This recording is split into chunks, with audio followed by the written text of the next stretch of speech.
crazy podcast about DC with your host E-Rock and PD. When we speak up, get your geeks up, cause you know you about to get geeked up. So sit back, relax, and get comfy. Lose your mind like Solomon Grundy and listen to a show that won't be forgotten. Coming straight out of Gotham. And hello, everyone out in the DC universe. Welcome to another episode of Straight Outta Gotham, episode 162. We are a fandom pop culture podcast and a proud member of the Batman Podcast Network, hosted by batman-on-film.com. Please check out all the other great shows associated with the network by heading on over to BOF, clicking that podcast drop-down, and seeing what everyone has to offer. I am your co-host from the other side of the Hudson River, Peter R. Rivera, and today we're recording on November 2nd, 2024. This is what, pre-election weekend? It's a big week in the States here next week, so the riots will come. As always, we have a great show for you today. But before we get into the good stuff, I want to remind you, all our faithful listeners, if you take the time to rate and review the show on Apple Podcasts, so we read your review on air, you just won our monthly prize pack, so please be in it to win it. Now, let me introduce my partner in crime, the man who was the highest-rated JUCO athlete in 1997, but had to sit out due to a ruptured scrotum. Everyone, the champion of Long Island, Eric Holzman. Wow.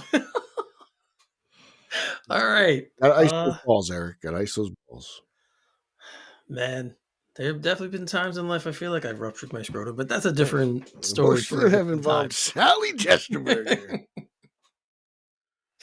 Oh, man. So, yes, we are back. Episode 162 now.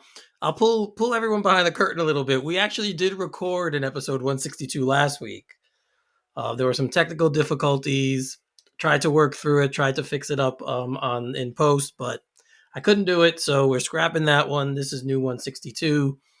And it's a shame because we did discuss some fun stuff last week, but maybe I'll kind of splice what I can together and do one of those like highlights type shows. Maybe, Okay, all right. We could do like the lost episode, and throw something together, splice some. There's already a lost episode. There is. I think we have one or two, but yeah. There's actually, you're right. There is two. I think there's the original pilot, which was, we talked about Gotham for some reason. I forget what it was. Yeah. And then there is the show with Eric Carter with the very bad audio that wasn't able to make it to air. Yes, and we never got him back, sadly. Or did we? Did we get him back? No, we never were able to schedule that. Book him again. Yeah. Well. Yeah, so this would be the third one, the third lost episode.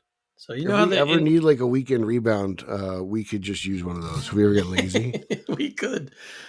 I think we still have all of those episodes as well. I think they're archived in Zencaster, so I could go back and pull them if I needed to. Either one of us could. And if we had Patreon, we could do that. If you want to listen to our bad shows for a small fee. That's a good point. Yeah, so sorry about that, guys. So this will now be our first show in, I think, 3 weeks, so I apologize. I apologize for that.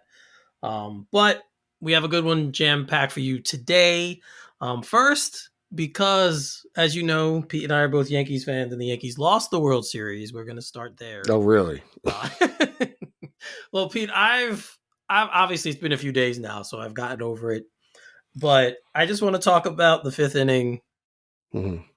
Just really focus on that, because I said it when it happened. That was a microcosm of their entire season. They were not a good defensive team. All of that came to a head in one inning. And I can't remember a time where a team got 5 unearned runs. And Cole was pitching a fantastic game.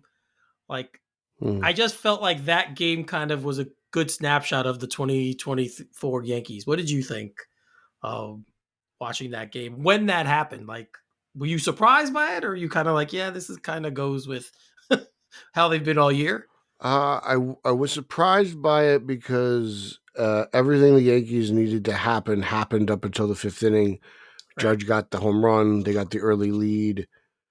Stanton followed up. I believe they've since the two of them have been paired together, I believe they have like only 5 losses all time when the two of them home run in the same game. I might be off by 1 or 2, but it's a very low number of games they've lost when the two of them hit a home run. But yeah, I mean, these are things that I've been really kind of screaming about since 2018. Just the team. I mean, you've seen it in Gary Sanchez. He quickly diminished under Aaron Boone fundamentally to the point where he's a backup catcher now.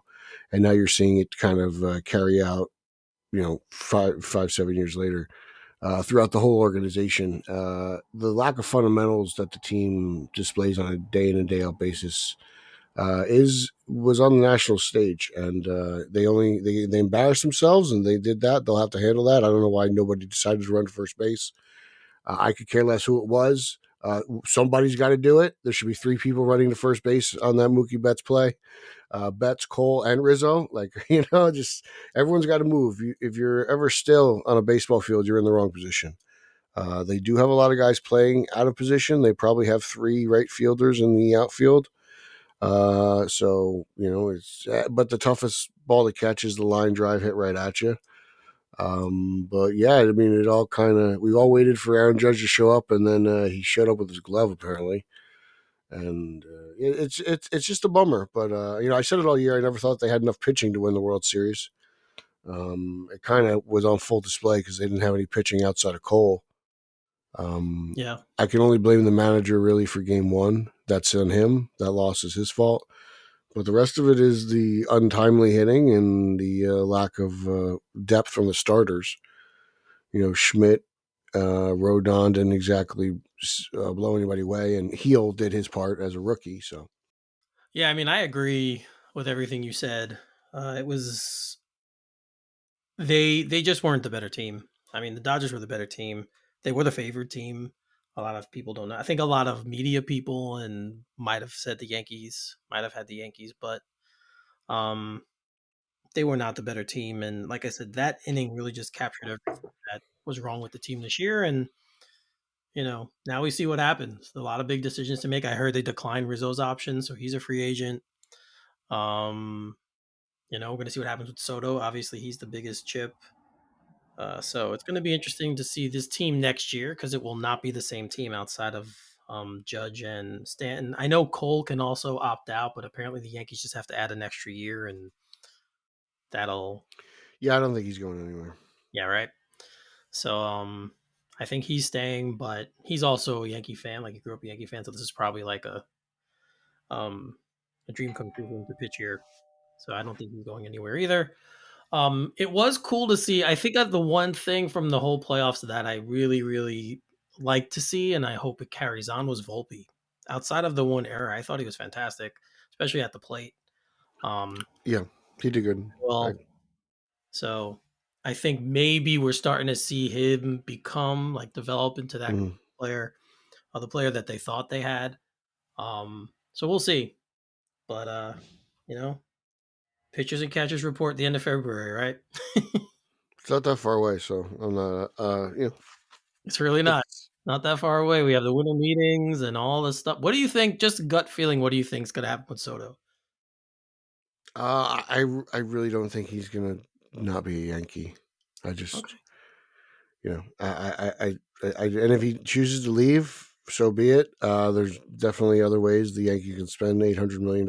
Sure. But I don't think he's going anywhere. I really don't. Yeah, I think I told you my only fear is that he goes to play for the Mets.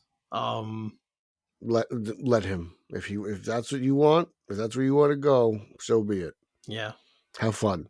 Yeah. I mean, they're just very much culturally, the Mets are a team that has a lot of the things he probably would like. So I don't know. And obviously Cohen has the money. So I think that's all it comes down to for Soto. Not saying he's necessarily greedy or a bad person, but I think he's just worried about finances. Yeah, I think it's probably also a prestige thing for him, knowing he's going to be the highest paid player ever. Mm-hmm. Until somebody else, right? Until the next guy of his and level. Don't forget, this is a big deal for the players' union. Oh, sure. The players union wants him out there. They want him to reset the market and set that at a high price. So this contract will change the face of baseball for the next 20, 30 years. Yep. And it's probably gonna make people like Paul Herman absolutely miserable. He cries about parity and money in baseball like he like he's got a stake in it. So he's gonna be miserable for a long time. Yeah.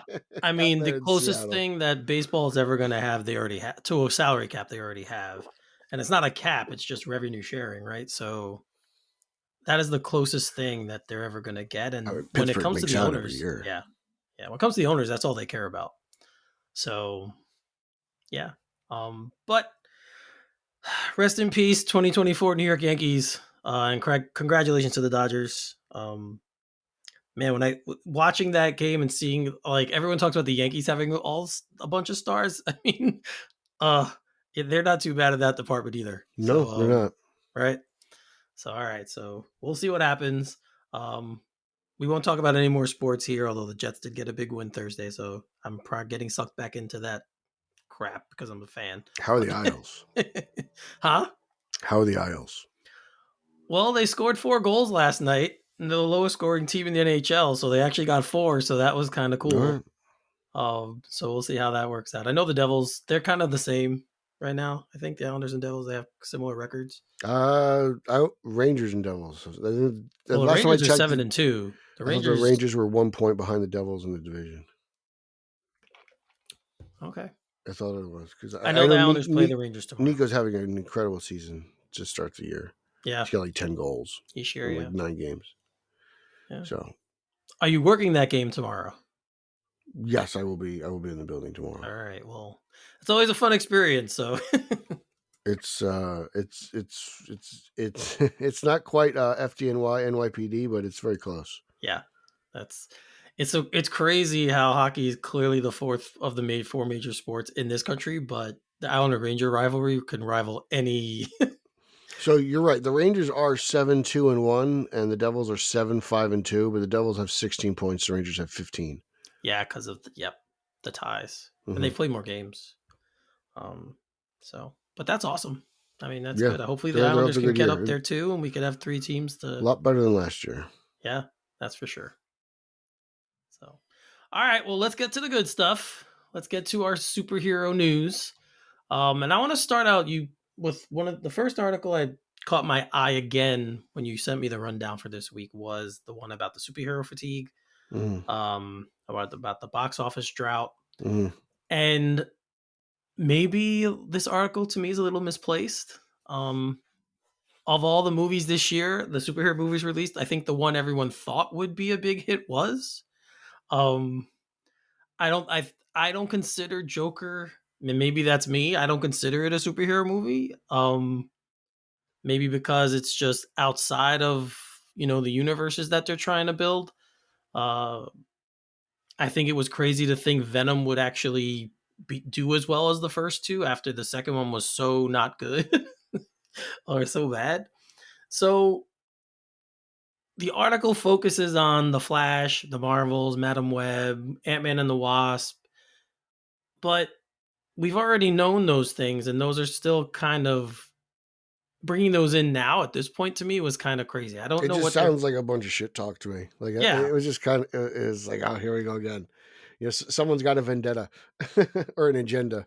yeah, like we'll see what happens going forward. Like we've only really had like Marvel only released 2 this year. Really 1. If you just count Deadpool and Wolverine. I mean, Madam Web is a Marvel property, but it's not a Marvel. It did Yeah, feel like a very ill-informed article. Like it was, just try to. It's just clickbait, reactionary. Not really. It's like, here, I'm going to throw a bunch of details at you, but they're not really the same thing. It's just, it felt yeah, off. yeah. And a lot of the movies that they listed, like they had the list of the box office numbers, and some of them I didn't even know were superhero titles.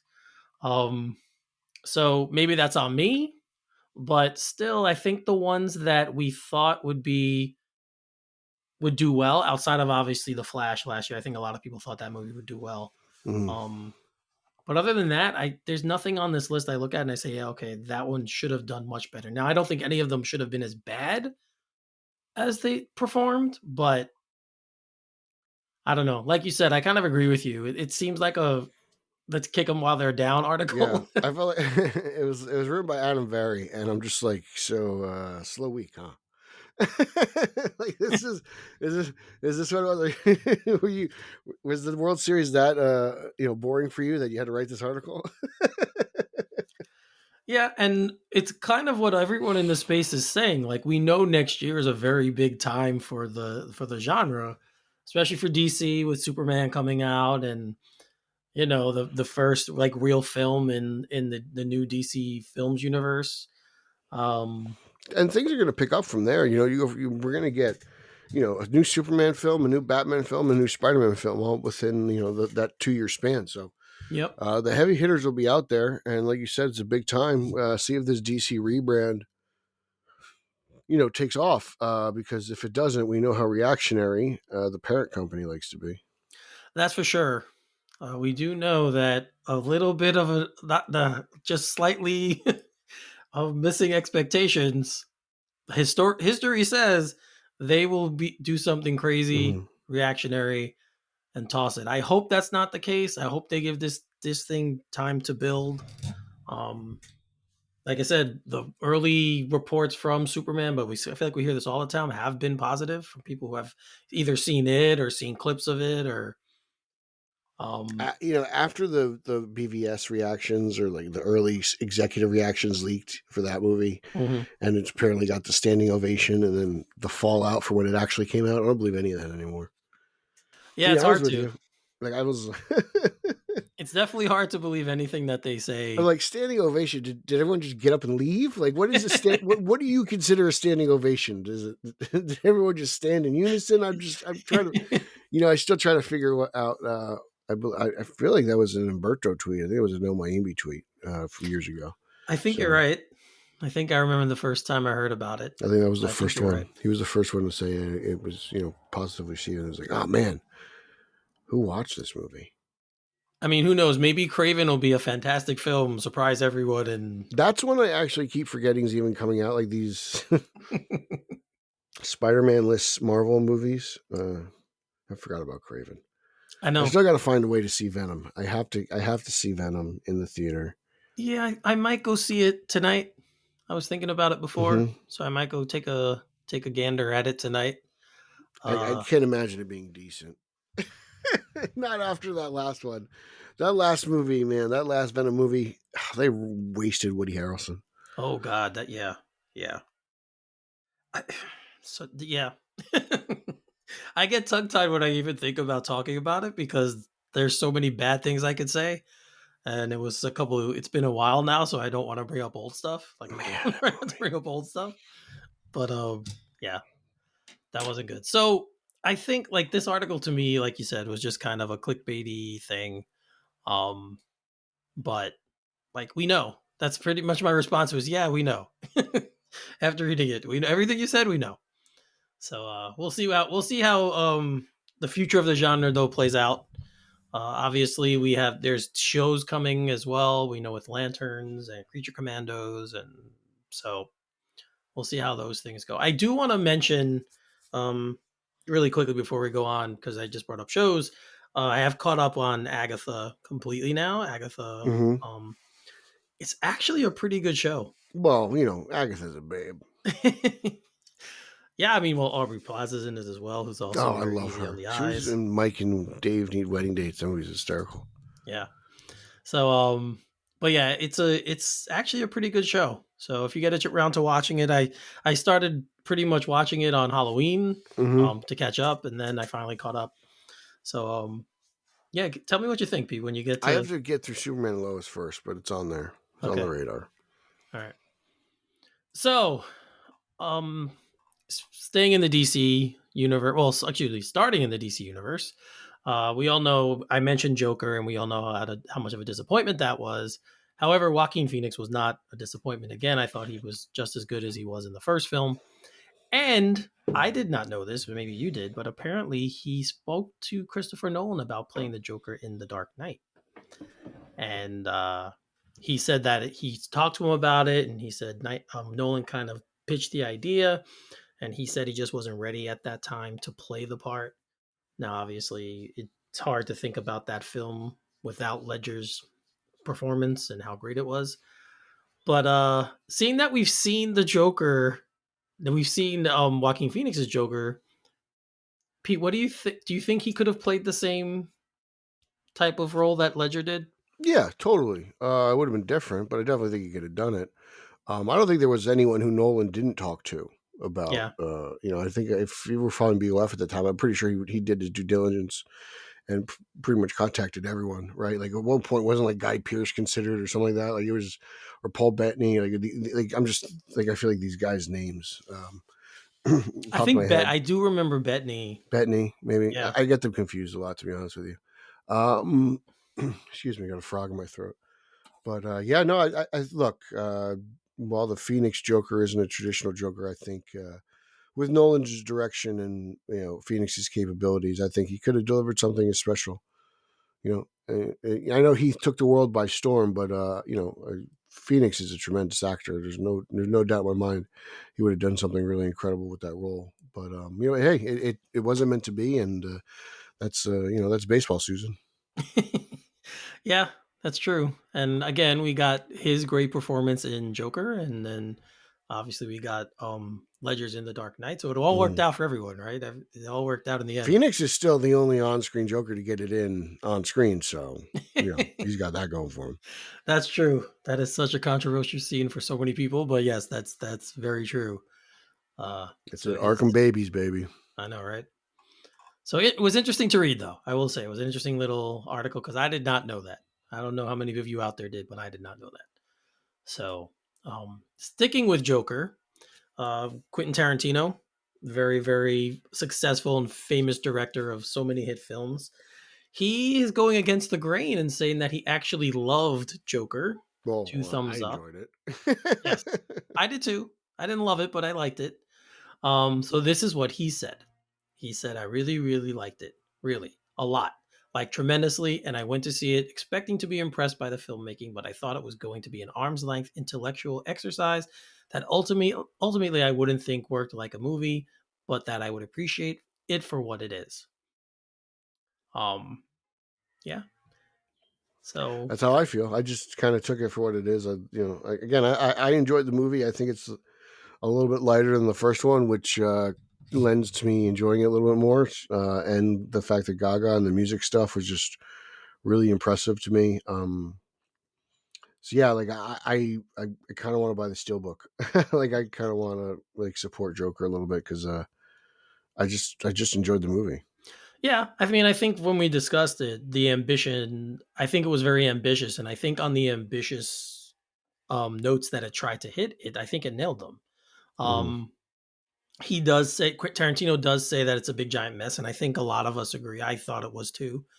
I gotta watch it again. I've only seen it once. Here's the deal: I can't say it's a big giant because I walk out of it. I'm like, I just have nothing but positive things to say about the movie, so I have to really give it another second viewing. Yeah, I mean, I'm like that with a lot of films now. Like I have to watch it twice, and I haven't seen it. I mean, it took you like what 7 times to watch BVS before you actually got it. No, it took me 1 time. I got it. I got it. Okay, just 1 time. All right. I wasn't sure. I thought you were one of those guys who just you didn't get it.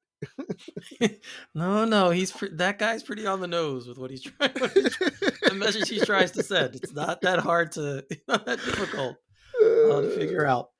But I'm like certain movies I do have to see more than once just to like clarify what I thought after the first time, because everyone knows when you go in, you have expectations going in, and if they're not met, you're disappointed immediately. So it's kind of hard to make I think movie critics who can do that are fantastic. I'm not one of them. So I think that's fantastic, but I can't do that. I need to see a lot of films, especially if it's something that I had expectations for. If I need to see it again to kind of just verify all that information. But he did praise Todd Phillips as well. He praised him for being able to make his film and kind of saying, giving the middle finger to everyone.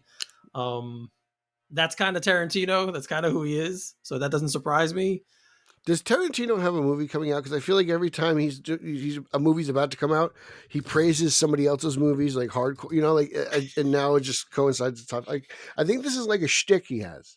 I don't think he has one coming out yet. I know he said that after his next one, he's retiring. That's not happening. He's got too much to say.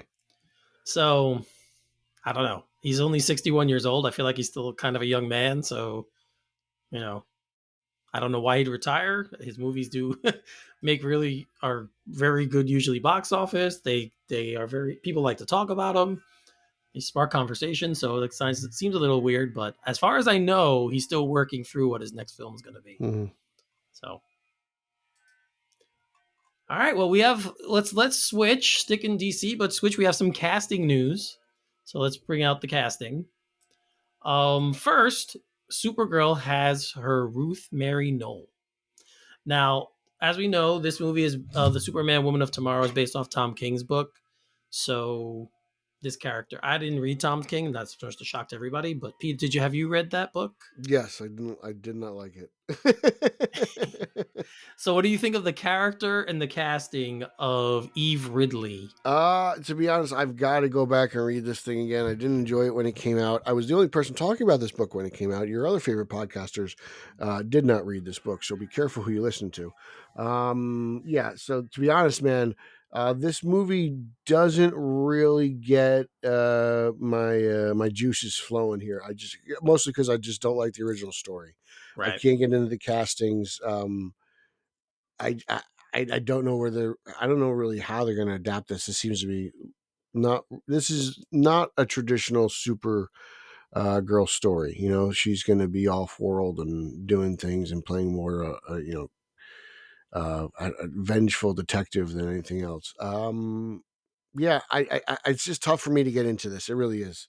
Okay. Because I know the story and the source material and I didn't enjoy it. So, take that for what you will. Again, I love Tom King. I just saw him 2 weeks ago at Comic-Con.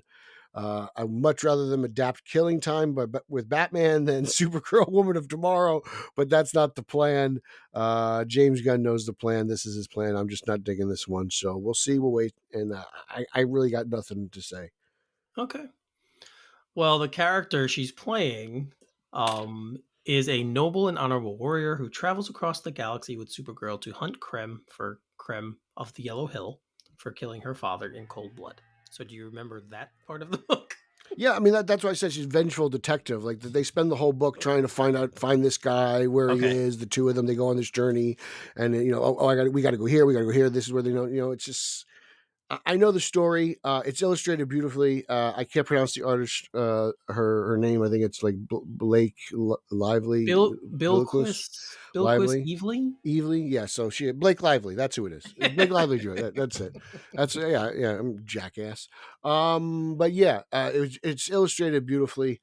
So it's worth checking out for that reason. I just don't like the story. I remember it started out hot. I was really pumped. Tom King doing Supergirl out of his realm, right? I'm like, oh, cool, this is different. I'm all about this. Usually it's just Batman, and he's done some Kowalski things that Kowalski likes.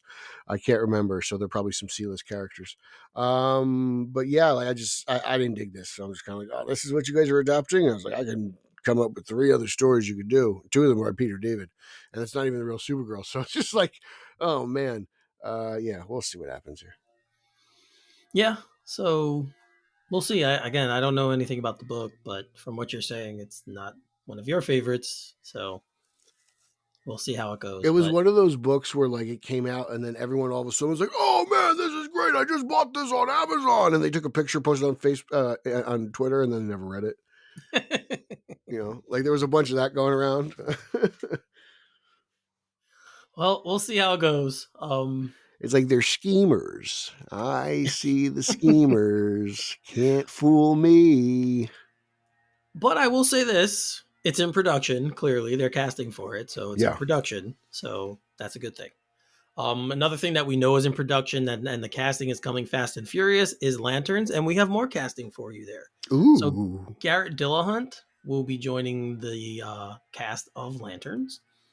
And he will be playing now. Apparently, this is a new character, William Macon, who is a self-righteous, conspiracy-minded man who masks his ruthless ambition behind a charming and calculated facade.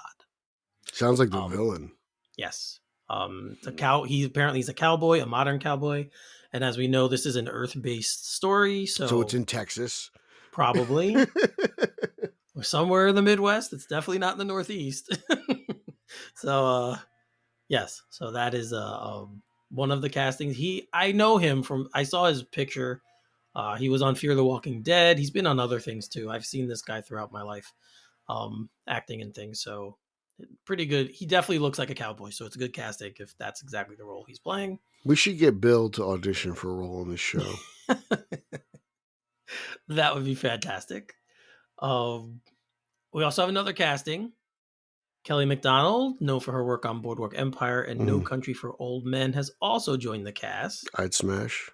Yes. And nice, Eric. You too? Way to go, pal. And she is playing Sheriff Kerry. She's a no-nonsense woman, deeply devoted to her family and close-knit town. Kind of sounds like a very, what's the word I'm looking for? Common take, I guess, when they do things like this about the sheriffs that are in these type of shows. So, kind of reminds me of Regina King's character in what's it called? Watchmen. She played a cop too, a very, yeah, that's true. Right. So very much a by rote character replacing, but we'll see. We'll see, what it turns out to be. But yeah, I think most of us are fans of hers, and it's nice to see her in this film. So superheroes in a very small town. So it sounds interesting. Kind of WandaVision-esque, right? Yeah. And it's going to have some kind of intergalactic connection. It has to at some point. We'll see how it plays out. But again, like that they're casting more people, still in development, still going forward. I think with this show, especially because a lot of people want to see this show. And this is like we never got that, what was it called? Guy Gardner standalone show. They cast the guy. It's been a long time coming for Lanterns. Yeah. So hopefully we get to see this. Yeah, hopefully, man. I'm definitely. You never know. It could get the old Zaslav. Well, speaking of, funny you brought that up. So, Sasha Calle, who of course played Supergirl in The Flash, recently was doing an interview, and she spoke about doing press for The Flash, and she said that it was a rough experience because of everything going on with Ezra Miller. And she said when she would do press, she'd always have to kind of pivot to another thing. They'd ask her a question and she couldn't directly answer the question. She would have to pivot away from whatever they asked her about. Sounds like she was fed up with Ezra Miller's bullshit too. Yes, it wasn't just the fans. It was it was her as well. And she said it was very hard. I had bittersweet feelings as I was maneuvering everything. I was very excited, but there were a lot of unanswered questions for me, so it was very bittersweet. She did mention that she developed a friendship with Leslie Grace, who, as Pete said, got Zaslaved for Batgirl. And she says, I don't know what I would have done without Leslie, to be honest with you. I feel like she got it even worse, and yet she was just this divine light of love and warmth. And even though it came from a really confusing and painful situation, we got to have this beautiful friendship that is true and honest and sincere and kind. We were there for each other, and I'm really happy that we had each other then. And they are working on a project now, so looks like everyone is moving forward, but she did not have a great experience with The Flash. So yeah, and I've seen other outlets make a big deal about her having a multi-picture deal, to return as the Flash. Well, I hate to clue you guys in. I think Clooney still got 2 more films left on his deal for Batman. Yeah, that's just how the business works, man. If it's great, they got you locked up. If it doesn't work, it's football and you're cut. Like, I'm sorry. So again, be careful where you get your news from, because there's people out there who are grifters and liars and they're twisting the words around. Hey, it didn't work out. I appreciate it. To me, this is always an Elseworlds take. I know they shot a few different endings for that movie, but guess what, sweetheart? You're now officially in Hollywood. This is the way business works. So you got to get used to it. It's probably not going to be the first or the last time this happens to you. So right. And I mean, think about it. In her life, Yeah. I understand you're not used to this, but this is the business. Yeah. And she can look back on her career at one point and say, hey, I got to play Supergirl, which is pretty Still cool. cool in itself. Yeah. So apparently, I mean, it didn't kill, like you said, didn't kill her career. She has a role coming out, and then she's gonna be in the new Ben Affleck Matt Damon movie, R.I.P. I hear nothing but great things. You could take that to the bank. Yeah. So Yeah.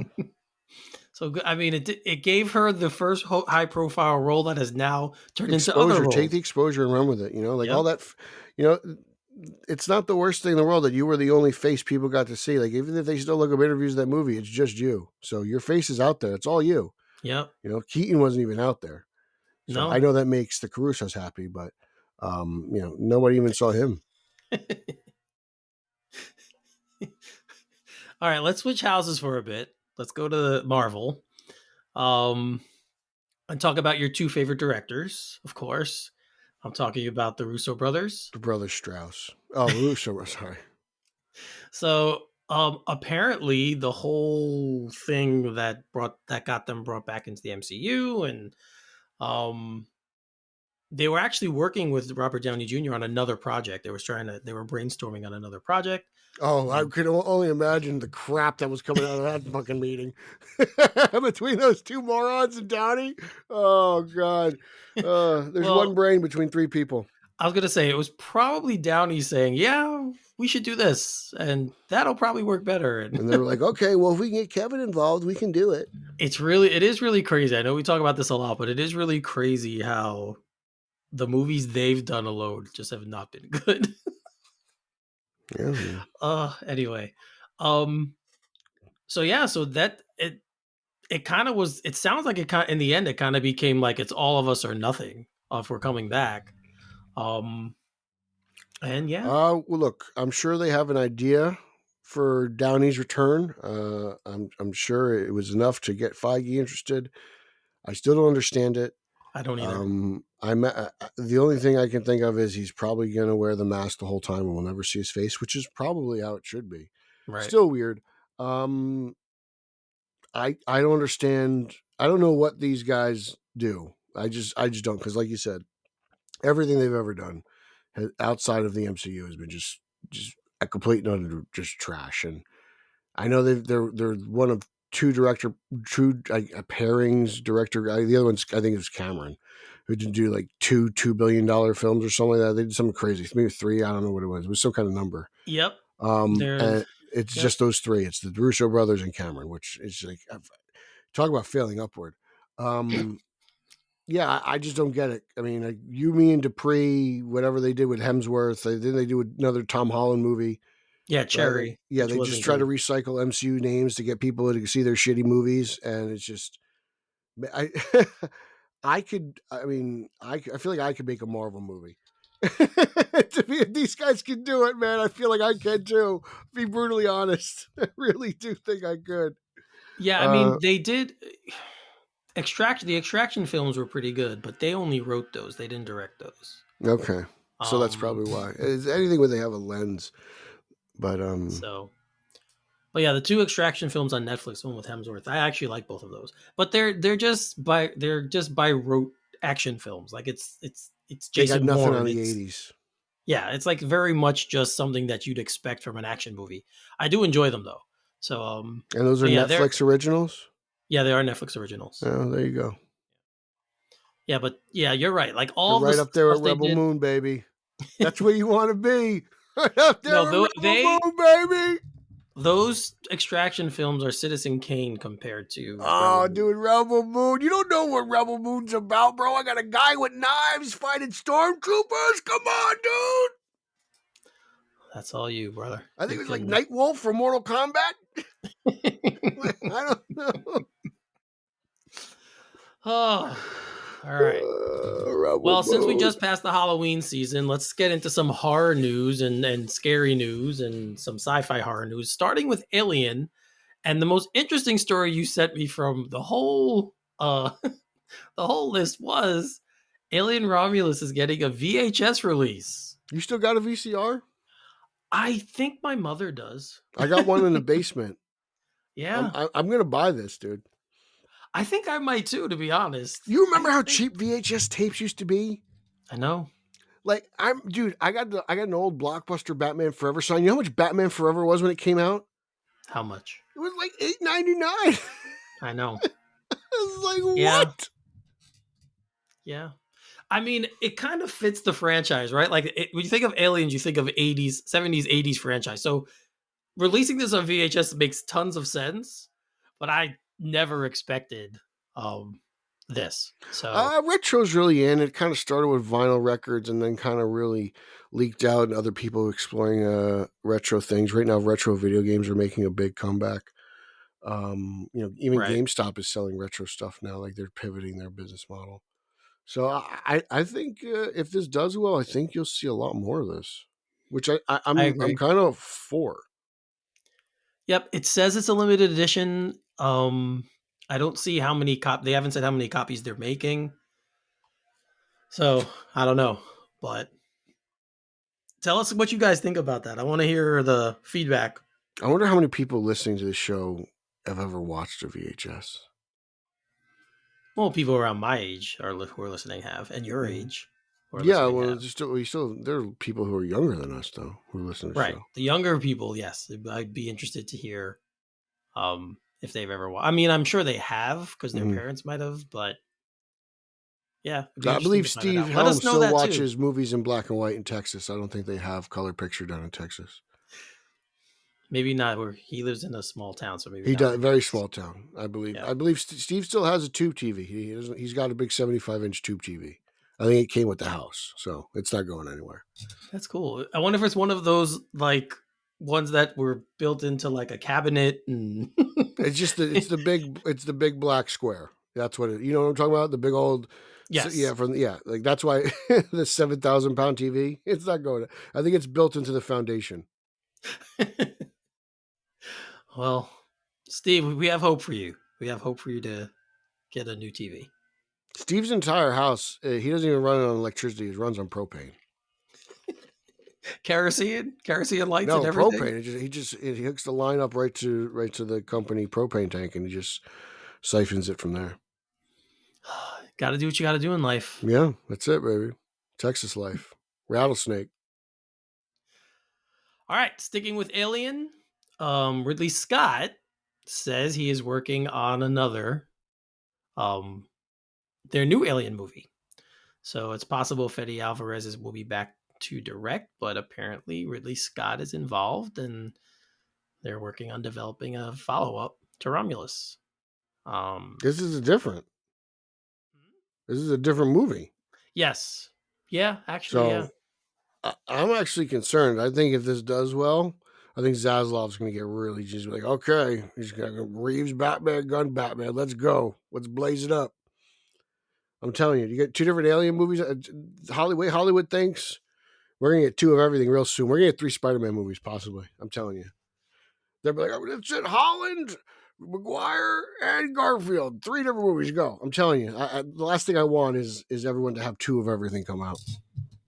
And I do think in Spider-Man 4, we're going to get Miles Morales. I do. So they better not kill Peter Parker. I don't think they're going to kill him, but I think Miles is going to show up somehow. So interesting. We'll see, but yeah, the multiverse, man.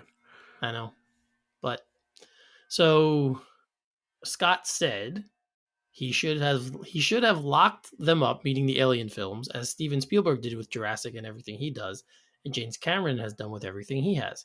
I resurrected a dead Alien franchise with Prometheus and Alien Covenant, and we should have rejoined the ownership right then, and we didn't. He kill it, Covenant? Was killed. He resurrected and then destroyed it. Yeah, but he clearly feels like it's his franchise, and I mean, it's not, but it's the studios. Hey, everyone makes bad business decisions. If you want to hear a good one, look up why Shaq does not have steak in Starbucks. Yeah. It was a very interesting story. So, hey. That's true. I mean, yeah, that's a very good point. So, and Ridley Scott should be very happy right now because Gladiator 2 is getting lots of love. So he should not be worrying about any of that. It's my most anticipated film of this month. I want to go. I can't wait till it opens. I want to see it. Yeah, I'm gonna have to So, rewatch. I haven't watched Gladiator in a long time, actually. did you? This wasn't on the rundown, but did you hear that story that a historian was like going through it and ripping apart that it wasn't historical enough and certain Gladiator? things?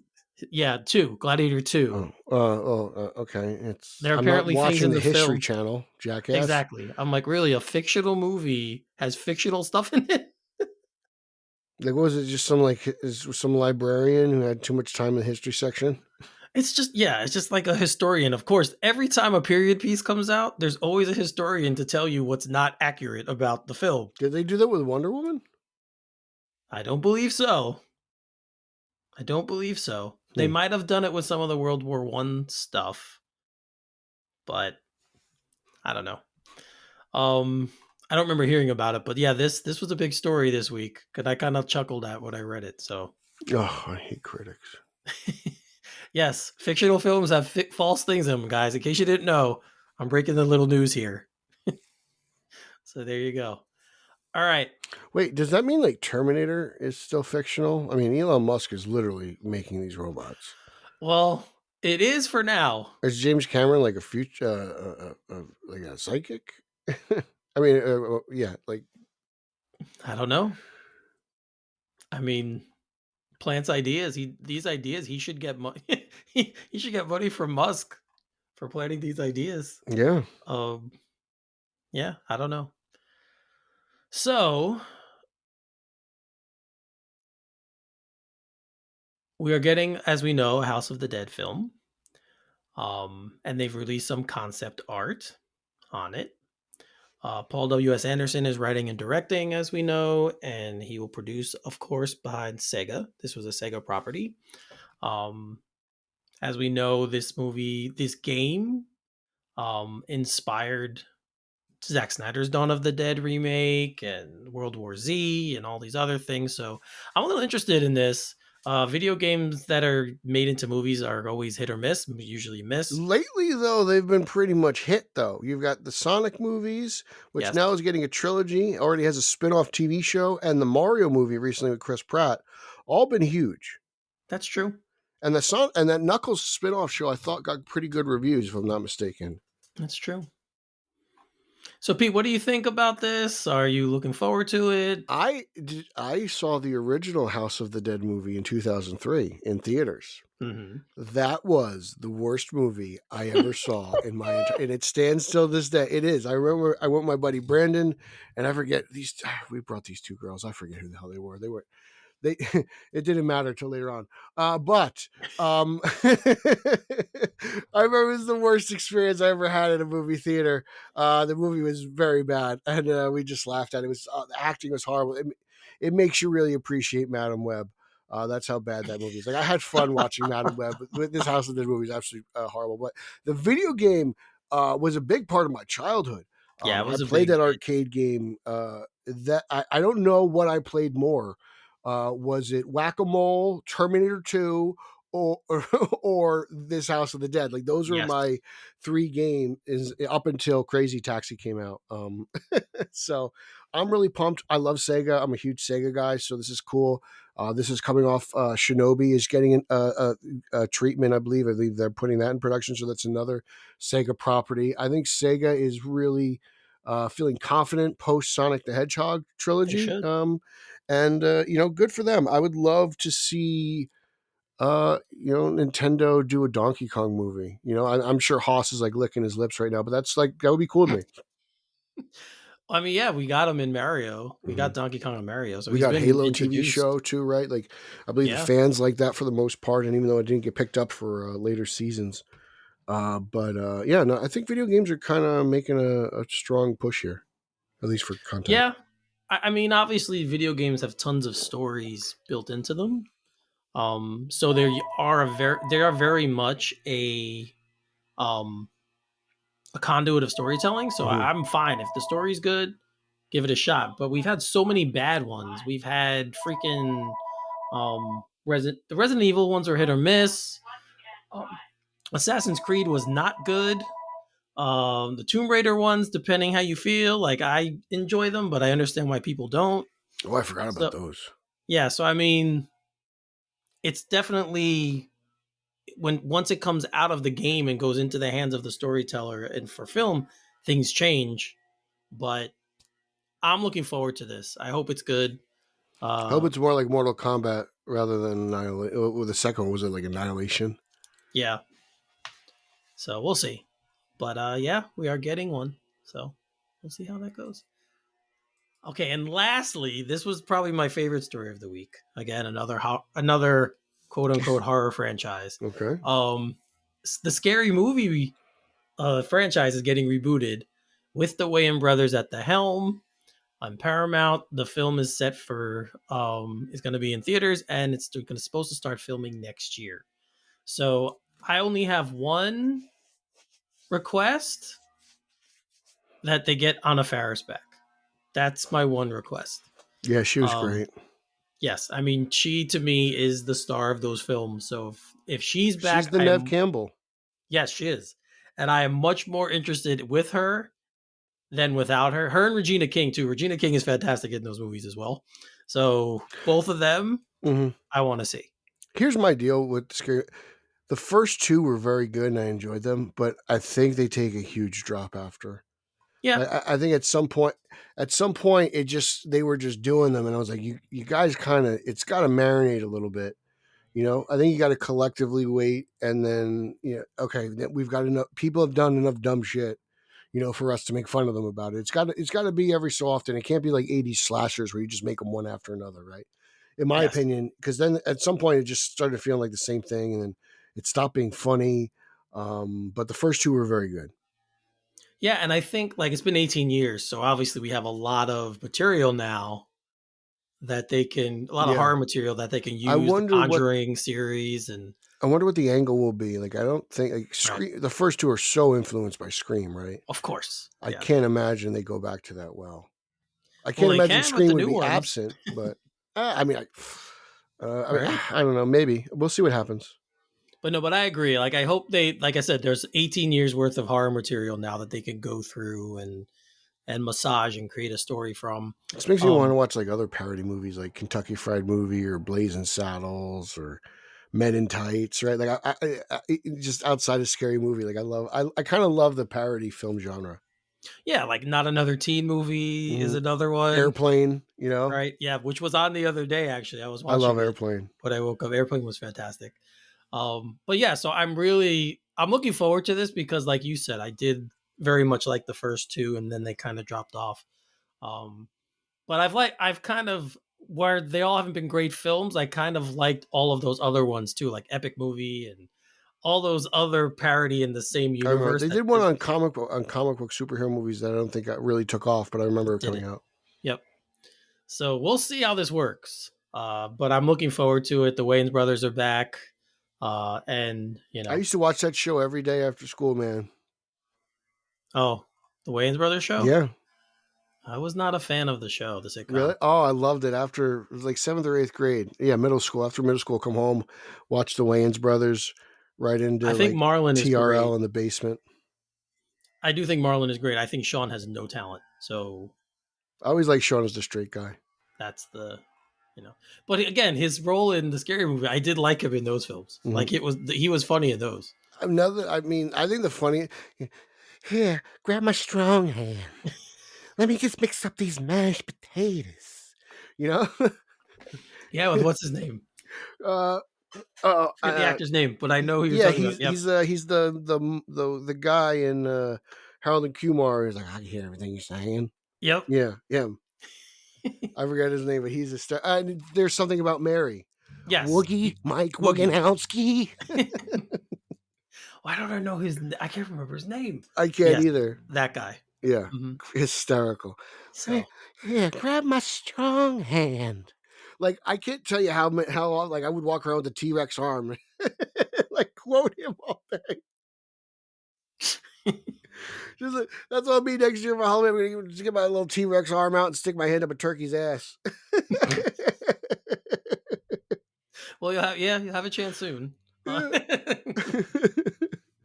But all right, real quick, this is what Pete would call this Eric stuff.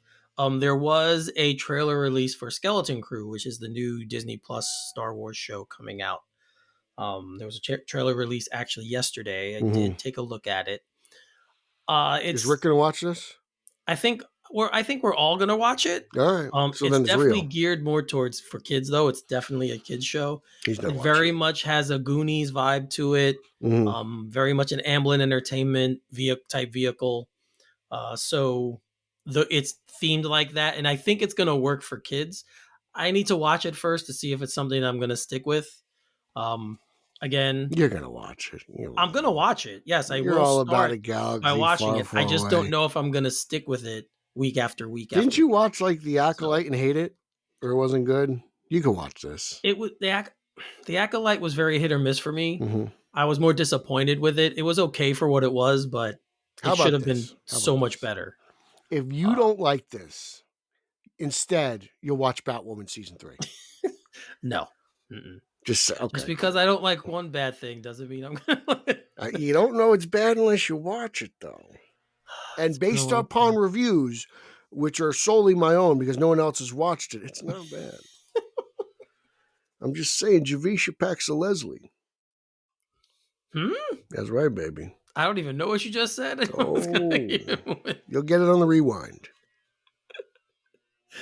So we'll see how the Skeleton Crew pans out. I believe it starts in December. So how many episodes is this? I'm not even sure. I feel like 8. 8 is the number for these like prestige. Yep. Like Agatha is 9. So Penguin's 8, which we're coming up on episode 7 this weekend. So I know. Can't believe it's almost over. It's coming to a bloody ending. Probably 100% correct. So let's end with this topic because I've seen a lot of people bring it up now, and it's something about the show about Penguin, because since you brought it up. I think about our show. I was like, we haven't been around for 3 weeks. What are they talking about? I think a lot of people are having the same problem with, and the lack of any kind of Batman talk or influence or in this show. What do you answer to when people say that? How would you answer that question? This is still, if we remember the movie, year 2, possibly year 3. I would imagine Batman is still in the urban legend phase, being that he's been around for less than 5 years. I imagine his interactions with the Penguin have only really been through the movie. Right. So, it's again, and the movie picks up a day or two after the film. Right. So, I guess he probably should have mentioned him around something, but like, don't you guys think the Penguin has got too much to worry about? Like, Penguin, it's not like Penguin talks about the police either. Like, he's not worried about the cops. No. He's literally focused on his business empire. Like, he hasn't, outside of like mafias, he's not worried about law enforcement. So what makes you think he's worried about the Batman? Right. He does. There is one throwaway line where he does says, we have that bat flying around or whatever, that bat guy out there. So he does mention him, and he has mentioned him in the show, but that's kind of the only time. What, did you talk to Justin recently? No, this is just like ex Twitter banter that I've been seeing, and how I haven't wanted to see Batman in this show at all, to be honest with you. That's exactly my response. Like, I don't need him in this show because he adds a whole other layer then that would make the show less interesting, in my opinion. So I don't need him here. They did get me in, though, the beginning of last episode when Victor's driving through the tunnels. I was like, ooh, is that the Drifter? Yes. And then they cut to a sneaker, and I was like, oh, it's Victor. But, it's cool. Yeah. And don't forget, like, they're living in the same neighborhood. Like, eventually, I think Batman's going to come across them at some point. I got a feeling we'll see him once probably in the last episode. Yeah. If we don't see him, he'll be referenced somehow. But I kind of agree with that. We might even see Gordon. I could see Jeffrey Wright popping up in one of these last 2 episodes as well. Jeffrey, I'm just thinking like Gordon in the Batman I imagine he's just detective, right? Because Bach makes an appearance. Lieutenant, maybe he's the chief of, lieutenant, whatever. He's a little bit more. He's down on the totem pole. Bach is chief of police. I don't know if we ever saw the commissioner's dead. We don't know who the new commissioner is. Right. So we haven't seen the new commissioner. I don't know if they would promote Gordon just off screen and not tell us. Right. I think that would be a on-screen thing. Again, like I would imagine Batman is busy dealing with probably more public crime, right? Like Penguin's kind of doing everything, let's say behind his back, kind of off the radar, essentially. Yeah. Like he's not robbing the bank; he's killing the Maronis and the Falcone. You know what I'm saying? Like he's not out there. He's committing crimes, but it's kind of not out in broad daylight. Right. It's just Batman's got other things to worry about. It seems big to us because we're watching it, but if you think about it, it's much more understated things that he's doing. So yeah, I agree with you. And when I read this stuff, my first reaction always like, just let the show play out. Like, why are we worrying about this stuff? For me, it hasn't been a drawback at all. Obviously there are times you sit around, you're like, where's Batman when you see certain things, but I mean, Gotham is essentially a demilitarized zone, right? Like, so right. I imagine he's just busy doing his thing. Yeah. So, all right. I just wanted to throw that out there because it's been a discussion. All right. And since Mr. Freeze is the villain of Batman 2, I would imagine he's out there fighting him right now before the movie, right? Like he's preoccupied. I'm sure Clayface is running around there, doing all kinds of muddy things. So Batman's got his hands full. And then there's Robin. He's training Robin too. I mean, come on, guys. He's busy. Yes, he's very busy. According to the fan rumors, he's a very busy guy right now. So, all right. Well, you know who's not busy? Who? Uxas. Uxas needs something to do. James Gunn. That's true. Give my man Uxas a movie. Yes. That's what we should have. We should have Uxas and Friends instead of Supergirl Woman of Tomorrow.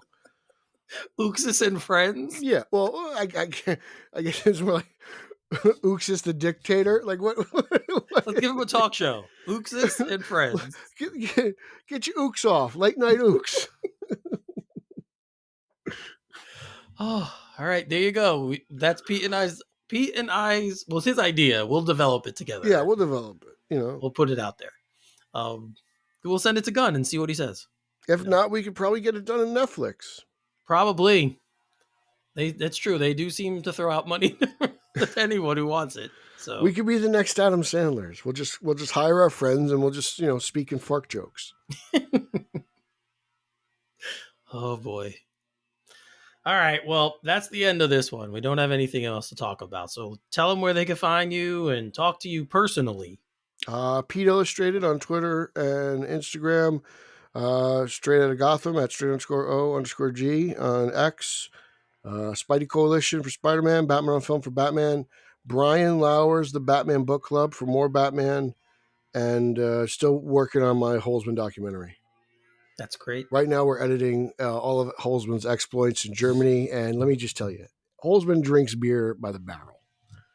He doesn't have a mug. Don't forget to send me the copies for my notes. I need to write my notes. He's going to Peter Safran the shit out of this movie.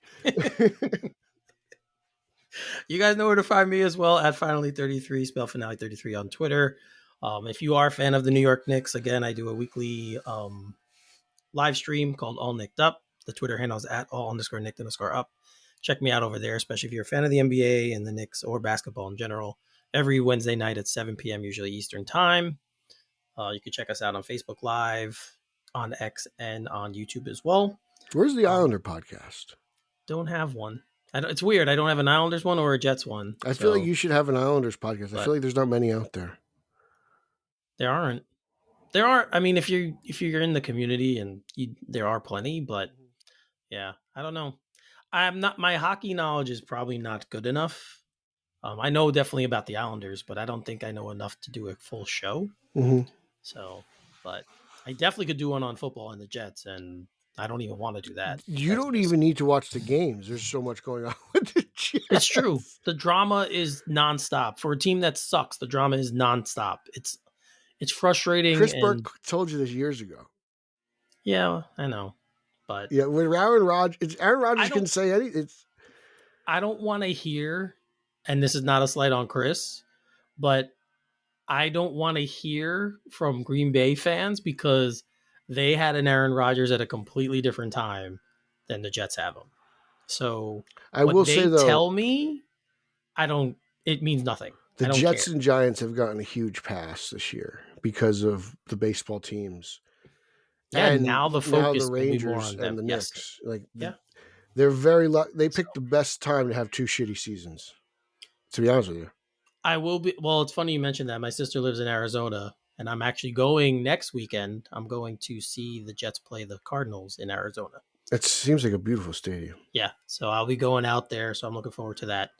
But yeah. So anyway, that is nothing to do. You know with what you got to anything. do when you're down there in Arizona? Just try to find some Phoenix Coyotes stuff. I should Just because. see if they have any stuff like on clearance or whatever. Yep. I'm only going to be there for Saturday and Sunday. Well, Saturday, Sunday, Monday, because my flight's Monday night. So I'm only going to be there for a short time. All But right. Hide your aunts, hide your moms. And on that note, let's shut this one down. So for Pete, I'm Eric. You're listening to Straight Outta Gotham, and we'll see you next time. Booyah. Soundstripe. Have faith. Have faith.